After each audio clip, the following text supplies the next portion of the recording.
Oh, George, we've got company.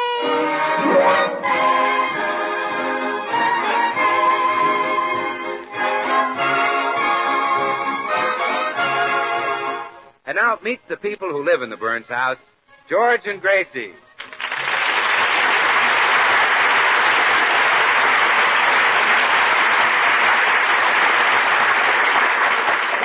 It seems that every housewife has a weakness. Now, some just can't make good biscuits. Others can't iron their husband's shirts properly. But Gracie has the worst weakness of all. She can't say no to a house-to-house salesman. Whatever he has to sell, Gracie will buy it. Now, a typical day after George has gone to the office runs something like this. First comes a magazine salesman. Yes? How do you do, madam? Is your husband a sport lover? Well, yes and no. He's a pretty good sport, but he's not much of a... Madame. I mean, does he hunt and fish? Yeah, oh, yes. Good. I'm selling Field and Stream. Well, we wouldn't have room for a field, but I'll take a stream. Field and Stream is a magazine. Oh, well, I'm sure my husband will like that. I'll take a 20-year subscription. Is that your husband's picture on the piano? Yes, mm-hmm. I suggest you give him a 1-year subscription and renew it if necessary. Next comes a salesman from a nursery. How do you do? I'm selling flowers and shrubbery. Oh, well, I can't be fooled twice. I'll take a 1-year subscription. But, madam, I'm from a nursery. Oh, a nursery. Yes. Well, I'll take one baby boy and one baby girl. Next comes a man selling insect spray. Yes? Good morning, madam. Do you have Japanese beetles, aphis, termites, or silverfish? Well, no, I don't. I'll take a dozen of each. Yes, anyone who comes to Gracie's door finds a willing buyer. In fact, one day... How do you do? Well, how do you do? I'm making a house-to-house canvas. Well, if it's a nice, heavy canvas, I'll buy it. The canvas is for the Gallup pool. All right. I'll take one pole for the backyard and one for the front. Poor Gracie. She just cannot say no. George has tried his best to correct her weakness.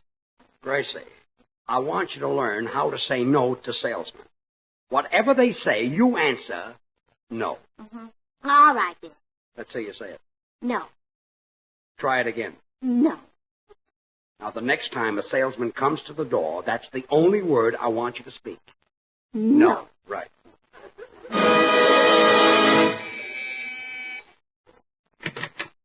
Good day, madam. Have you a concert grand piano? No.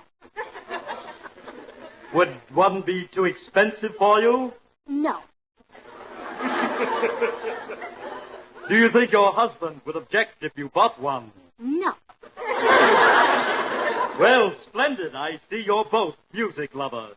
Would one piano be enough? No.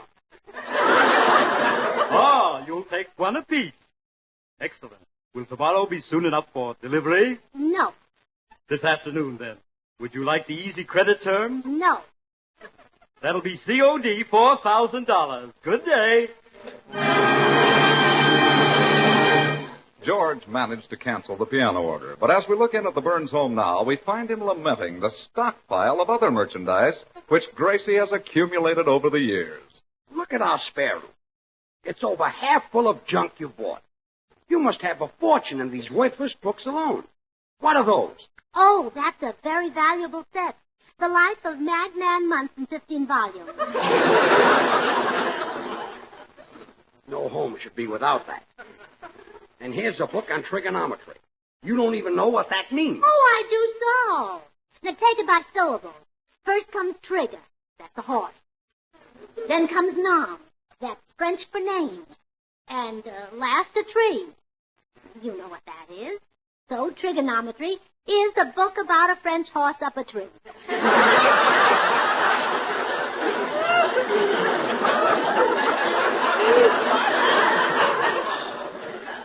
Did you read it? No, I'm going to wait and see the picture.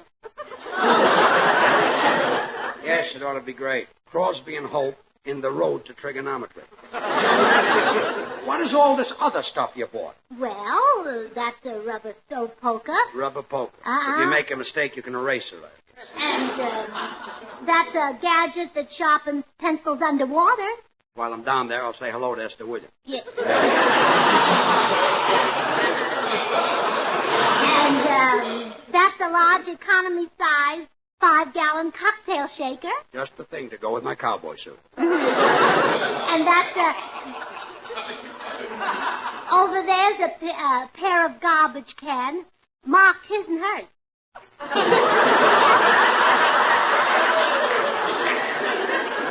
And that's enough. I don't want to hear any more. George, I don't think you're happy with me. Love you, honey, but this buying craze is like a disease with you. It's almost like you've got kleptomania. Yeah, oh, did I buy that too? They'd sell it, you would. Look at this trash. I'm going to call the junk dealer and have him come right away and take it away. Yes, dear.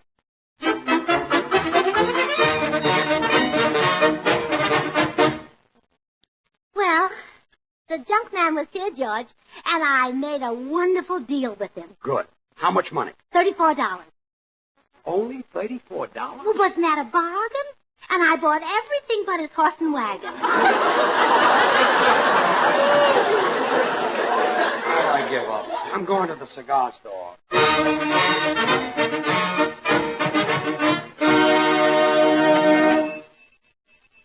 Hello, Pops. Oh, how do, Mr. Burns? Yeah, you're looking worried today. I am, Pops. Gracie buys everything that comes along. Spends money like water. Well, you ought to be glad she can. Look at me. I run an army store down south during the war, made a big bundle of money, but I can't spend none of it. Why not? It's Confederate money. Oh, you're in the Confederate Army. Yeah. Which side was you on?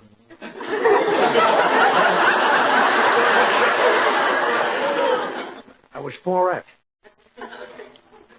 Let me have a couple of my favorite cigars. Yeah. Here you be, 2 Perfecto Royales. That'll be nickel. Yeah, Pops, I gotta find some way to keep salesmen away from my house. If smoking them cigars won't do it, nothing will. Here, wait a minute. I got an idea. A friend of mine works for the Board of Health. Now, suppose he has a policeman tack a quarantine sign on your door.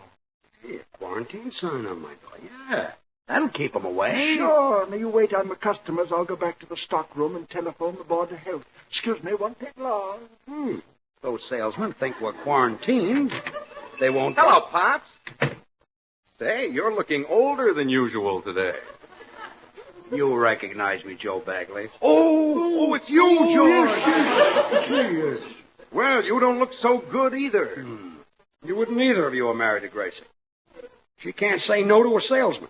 Our spare room is completely filled with junk that she bought. You lucky guy. Lucky. Sure.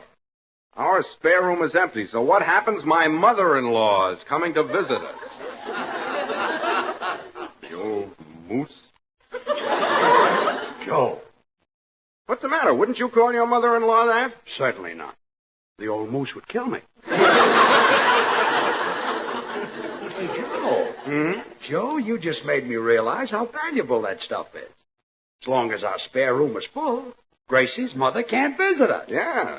Wish I had it. Oh, lucky me. Now I can go to the office and do some work. So long, Joe. Happy mother-in-law.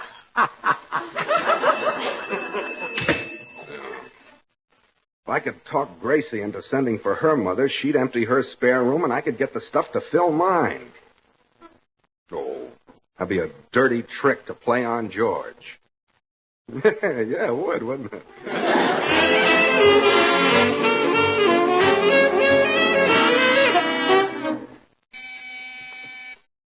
I hope Gracie goes for this. A sofa cushion with mother on it's a pretty corny thing to be selling. But George said she'd buy anything. Yeah. Oh, hello, Joe. Hello, Gracie. I'm selling... I'll buy it. What are you selling? A sofa cushion with Mother on it. Oh, wonderful. I thought Mother was in San Francisco.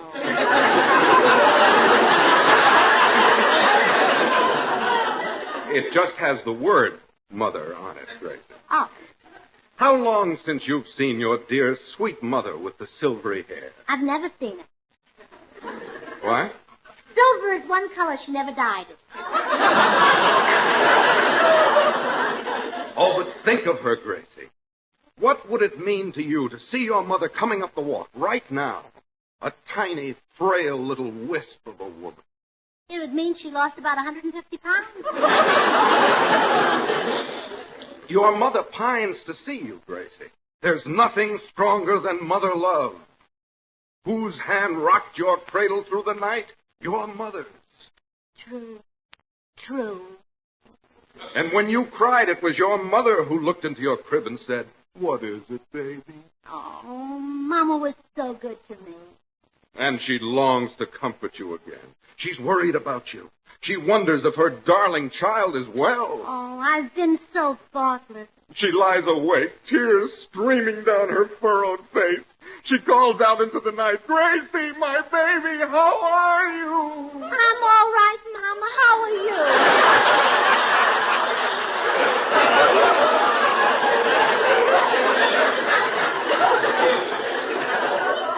Now, Gracie, don't delay another moment. Send for your mother. Send for that dear, sweet little... What color is her hair now? Strawberry blonde. Send for that dear, sweet little strawberry blonde. Oh, I will, right away. But where can I put her? Our spare room is full of things I bought. Gracie, I cannot stand by and see a child denied its mother. I will put those things in my spare room. Oh, you're good, Joe. Good. Someday you'll go to heaven. Yeah. Here, take some of George's cigars. Well, no, thanks. I'm not in that big a hurry to get there.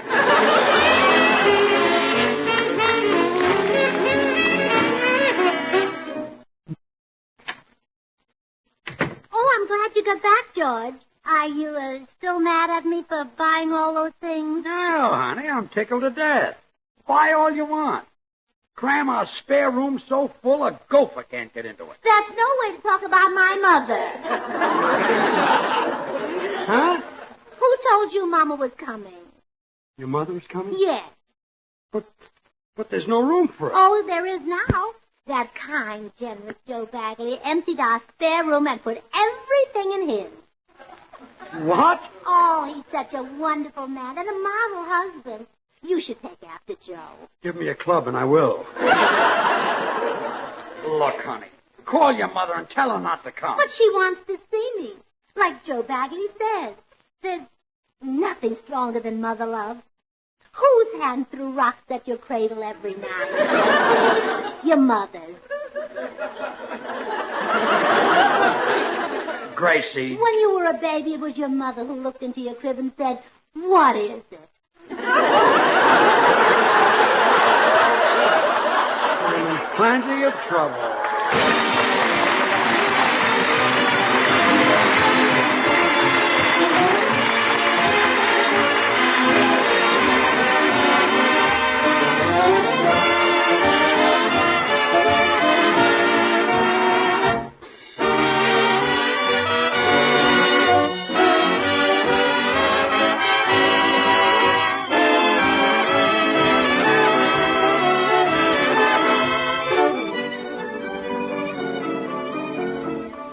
I'm looking over a four-leaf clover and Tego my heart. Yes, Meredith, two of the really grand songs of yesteryear. Yesteryear? Don't you listen to the jukeboxes? They're just as popular today. Well, how about that, Meredith? What explains the great popularity of these songs year after year? I guess you can chalk it up to nostalgia, our fond memories of the past. Could be, Toby, but shucks, if you know music, you know these songs are really solid. The boys who wrote them knew it takes not one, but a number of musical ingredients to produce a hit tune. Now just lend an ear to this popular revival. Try to recognize it from just this mellow harmony.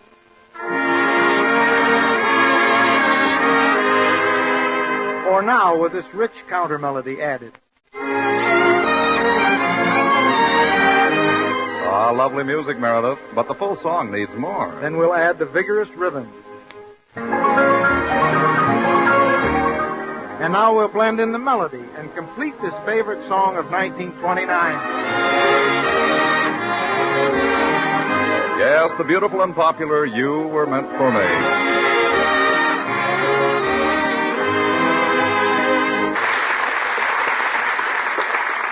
Gracie, please call your mother and tell her not to come. She always stays so long. No, she doesn't. Well, the last time she was here, you said she just dropped by to eat. And she stayed 6 months. Well, she never stopped eating, did she? You're not kidding. Gracie, your mother doesn't like me. She didn't want me to marry you. She did everything she could to stop our wedding. Yeah, she even hid my pocketbook so you couldn't pay the preacher. I'll never forget what she did to me after the ceremony. Oh, George, every mother throws rice on her son-in-law. Not in 5-pound bags. From the church steeple yet.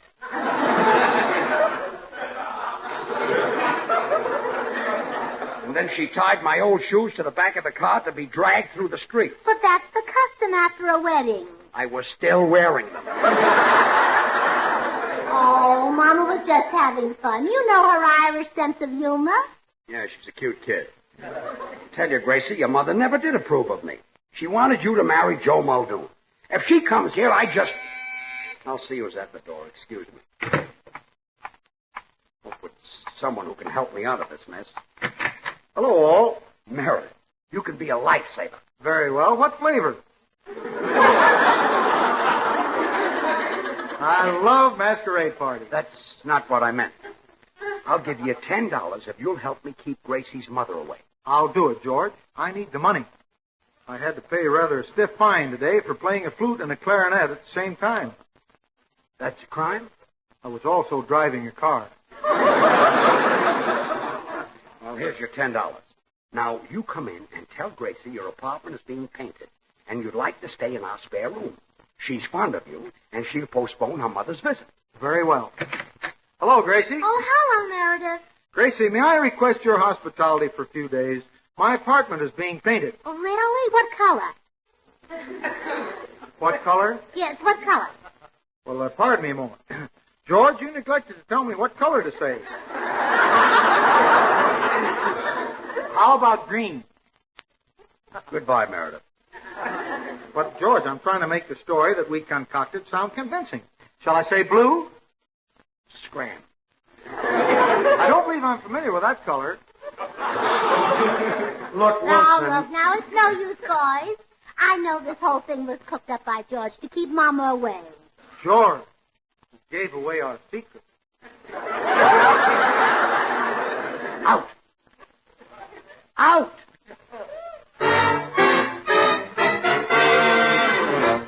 If anyone can help me out of this mess, Bill Goodwin can. I hope he's in his apartment. Come in, honey. Oh, it's you. Yes, dear. I was just having a chat with Professor Clarkendorfer here. You know the professor. Oh, sure. Hello, Professor Clarkendorfer. Somebody spoke?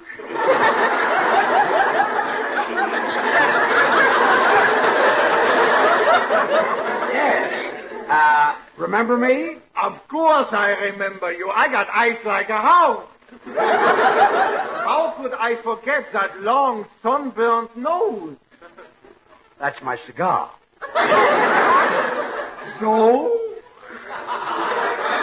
I'm surprised Mr. Goodwin would date a girl what smokes cigars. He's a slob. Look, Bill. Yeah. I need your help. Unless you and I can stop her. Gracie's mother is coming to stay with us. Oh, a battle act, huh? Well, no. It's not that she's such a bad old girl, but she just despises me. Well, what's she got against you? She doesn't like actors. Yeah, but what's she got against you?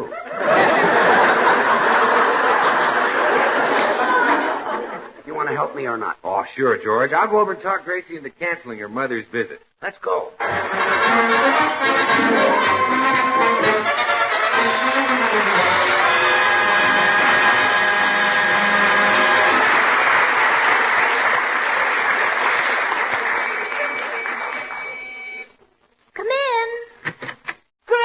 me darling. Oh, Mama, I'm so glad to see you. I jumped on an airplane. Oh, that's dangerous. You should ride Oh, Gracie, sure you haven't changed a bit. You're still like your little Joe. Oh, yes, he'll be home pretty soon. And, Mama, please, try to be more friendly to George. Well, I'll try, but I don't hold out much hope. Well, just what is it you don't like about him? I can't begin to tell you. Well, why not? I'm only staying 3 weeks. But I'll say this. I trust no man who doesn't earn his living with his hands. Your husband's in show business, and that makes him a bum. Well, show business had nothing to do with it. Ah, Gracie McCushla, why didn't you marry that fine, honest, hard-working lad, Joe Muldoon? You mean Joe Muldoon with the bald head and the cauliflower ears and the buck teeth and the big fat stomach and the bow legs and flat feet who worked in the livery stable? Yes. Why didn't you marry him? I didn't love him. I don't know why. I just didn't love him. You have to go and marry George Burns. And he's a fine man, too, Mama. They don't make him like George anymore. Saints be praised. Well, where is the little blatherskite? Why isn't he here to greet his loving mother-in-law? Well, he must be around the neighborhood somewhere, Mama. I'll go see if I can find him. Now, you make yourself comfortable in the spare room.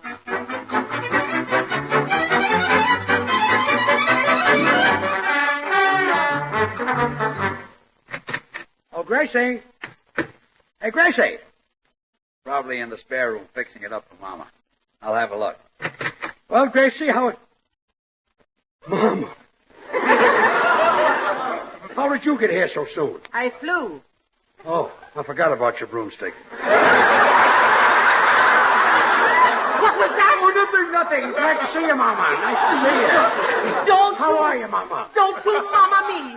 Why aren't you here to greet me? Well, I didn't know that... Poor little Gracie's out looking for you. Looking Where have for- you been? Out loafing, I suppose. Playing pool and gambling. I wasn't Well, don't stand there. Answer the front door. There's no one at the door. I distinctly heard someone rapping. See who it is. Okay. What are you doing here, officer? Packing up this quarantine sign. Get back in that house. Holy smoke. I forgot Pops was going to have that sign put up. Officer, that's just a gag to keep salesmen away. There's nobody sick here. I don't believe it. A man who looks like you has got to be sick. Now get back in that house. But, officer, you see that... Nobody goes in or out of this house for 2 weeks. Oh, no.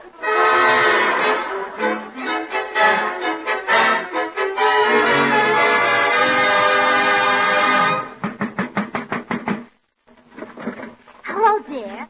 I came to the window to talk to you because the man from the Board of Health wouldn't let me in the house.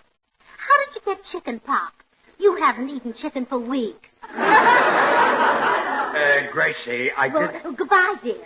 Wait a minute. Where will you spend the next 2 weeks? Oh, don't worry about me. I'll stay in the basement. Here? No, at the May Company. They're having a big sale. Gracie, wait. Don't leave me with the slave driver. George! Coming, Mother.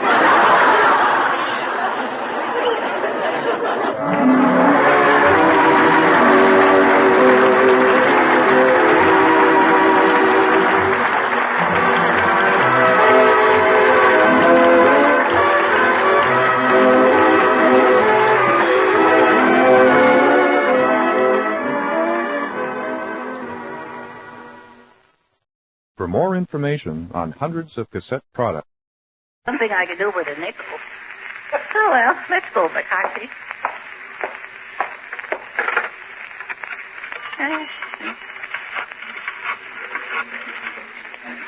Hello? Mr. Bergen? Guess who this is? Now, wait a minute, Bergen. Yeah, but you gotta take me back. Now, please. Yeah. Well, I work for 50 cents a week. 25? I work for nothing.